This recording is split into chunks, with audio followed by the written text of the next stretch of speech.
gupagasa ndabibuze nabuze n'umugabo ufite gahunda ku myaka yanjye ngo anterinda urumva abo mbona ari iki ari abari kugenda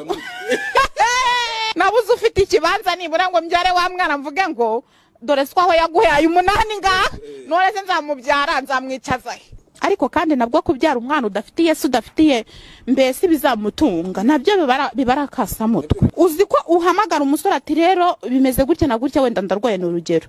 cyangwa se nkeneye pampa cyangwa se nkeneye ibi nibi akagukupa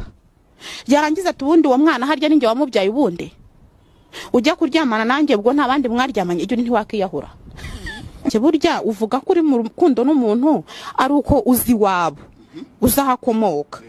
ye naho abari bushite busanzwe nta rukundo ruhamye ruhari kuko ubundi abantu babiri bakundana ni wowe wihitiramo ukavuga ngo uyu turakundana cyangwa se uyu ndi kubona bidahuye mbese uko muganira hari uko agenda akubwira ibyo utumva bura rero utandukanya kwicaza umuntu mu mutima utandukanye hari inshuti duhura inshuti ikagira ikintu gukorera hari n'inshuti uba witegura ko izaba umugabo wawe iyo niyo wicaza mu mutima wawe naho biba bisanzwe se urumva wabije rute ikintu kiba kiri mu mutima wanje nshima Imana iyo bwije hari ikintu ninjije n'ubundi bango ndicara ngo ntekereze ngo umusongo wo kwa runaka mutekereje satanyitayeho singe byavuna